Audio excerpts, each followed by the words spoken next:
Jesus para esta igreja. Mas eu acredito que nesta noite, aqui no nosso meio, lembra que todo Israel havia se desviado após Baal? E Elias chega chorando para Deus e dizendo: Deus, só eu sobrei, mataram todos os teus profetas, todos se dobraram diante de Baal. E Deus disse para Elias: alto lá, meu filho, eu reservei 7.000 homens que ainda não se prostraram diante de Baal. Eu quero acreditar que nesta noite Deus tem uma sobra aqui, Deus tem um remanescente aqui neste lugar, que ainda não estão andando após a besta.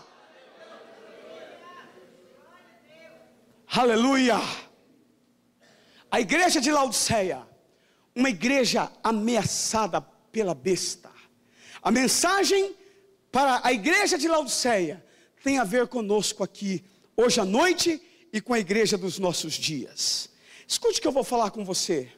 O que aconteceu com a igreja? Ela começou tão bem. Quando chega ali, quando você lê Atos dos Apóstolos, que coisa gloriosa. Aliás, pastor Eduardo, eu quero indicar um livro para a igreja. O livro chamado O Homem do Céu. Não sei se alguém aqui já conhece. O Homem do Céu, o irmão Yun, um pastor chinês, com uma igreja com mais de 5 milhões de membros na China. Pastor que foi preso mais de 30 vezes. E eu estava lendo esse livro me colocou de joelho e em soluços várias vezes, porque a impressão que eu tenho quando estou lendo esse livro é que eu estou lendo Atos dos Apóstolos. Uma coisa tremenda Deus está fazendo na China. Quando o comunismo cair, esse sistema político diabólico cair lá na China, o mundo vai se surpreender com o que Deus está fazendo nas igrejas domésticas e subterrâneas lá na China. Coisa tremenda. Porém Deus quer também fazer aqui no Brasil. Deus quer fazer aqui na nossa nação também, através de mim, através de você, no nome de Jesus. O que aconteceu com a igreja que começou tão bem? Você imagina que a igreja apostólica, a igreja de Éfeso, em 300 anos de evangelismo, eles ganharam o mundo inteiro para Jesus. Desde Constantino até o escravo, até o mais pobre, até os homens de periferia, os servos, os escravos, todo mundo conheceu o nome de Jesus. O que aquela igreja tinha? Eles não tinham rádio, não tinham televisão, não tinham programa de televisão, não tinham internet, não tinham som amplificado, não tinham luz elétrica, não tinham a Bíblia impressa. O que é que tinha na vida desta igreja? Que eles viraram o mundo ao avesso. Quando eles chegavam na cidade, as pessoas diziam: aqueles que estão perturbando o mundo chegaram até nós. Qual era o segredo desta igreja? Uma igreja cheia do Espírito Santo. Eu não sei se eu ouvi ou se eu li em algum lugar. Alguém me disse: a igreja primitiva, a igreja apostólica, a igreja de Éfeso, a igreja dos primeiros dias, era uma igreja giló. E a pessoa falou comigo: e a igreja de hoje é uma igreja chuchu. Quem me falou isso foi uma pessoa que não é evangélica. A igreja dos dias de Atos dos Apóstolos era uma igreja giló.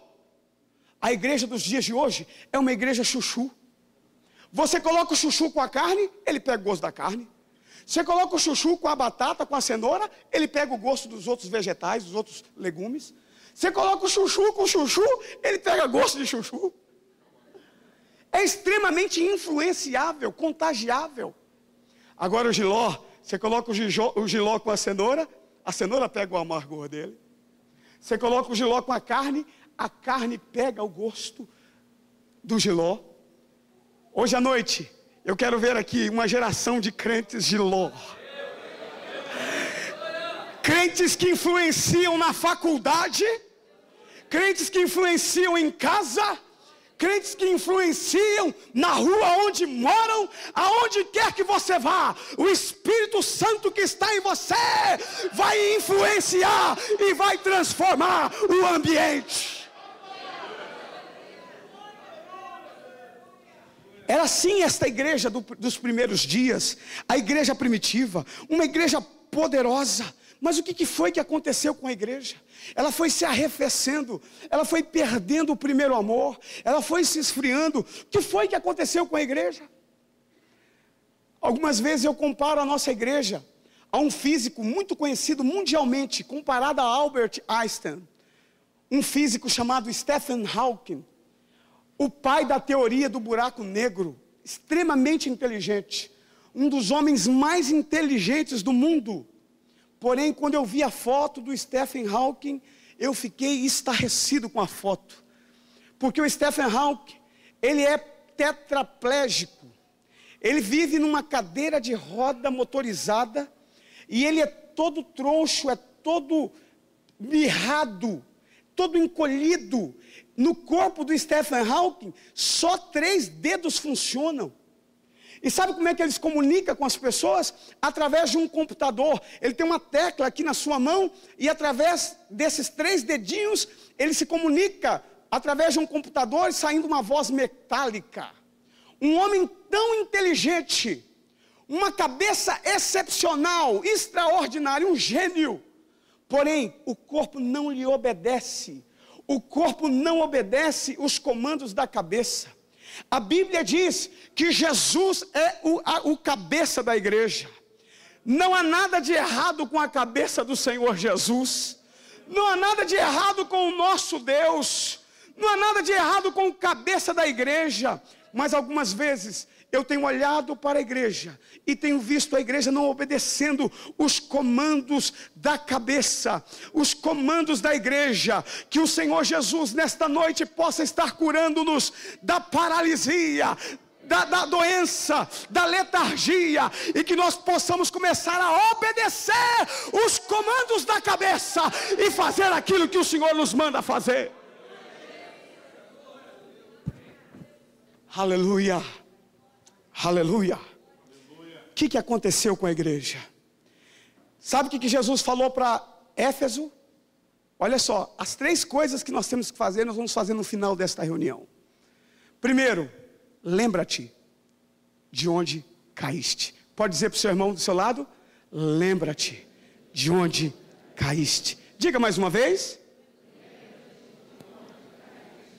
A segunda coisa, arrependa-te. Diga para o seu irmão.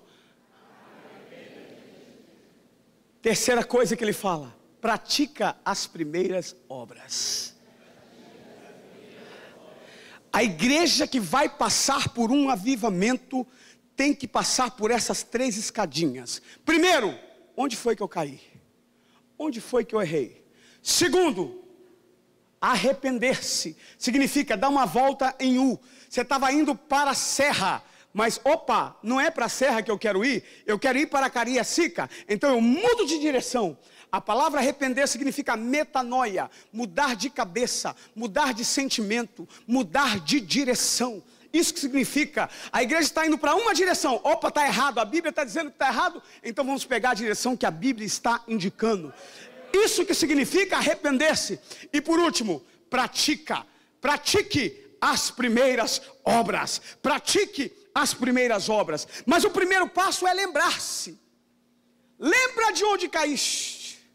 Lembra onde começou a falhar. E a partir de agora, eu vou começar juntamente com vocês a lembrar algumas coisas que Jesus pensou para a igreja e que nós perdemos o foco, que nós saímos da direção. Algumas coisas importantes que Jesus ensinou e que muitas vezes eu e você lemos e passamos por cima. O que Jesus idealizou para a igreja? O que Jesus pensou para a sua igreja? É o que eu passo a falar a partir de agora. Escute-me, esta palavra que eu estou trazendo é uma palavra de autocrítica. Não estou aqui me colocando numa posição melhor do que você, pelo contrário. Esta palavra, como eu já disse, já cortou aqui. Eu estou fazendo uma autocrítica de mim mesmo. Eu nasci no Evangelho e eu cresci vendo o que é a igreja. Tive meus tempos de rebeldia. Então eu me sinto na liberdade do Espírito e no poder da sua palavra para falar as coisas que passo a falar agora com vocês. Eu queria que você abrisse aí a sua Bíblia no livro de Marcos, capítulo 8, versículo 15. Vamos lembrar onde que nós caímos. Vamos lembrar aonde foi que a igreja começou a errar. Jesus começa a falar isso aqui no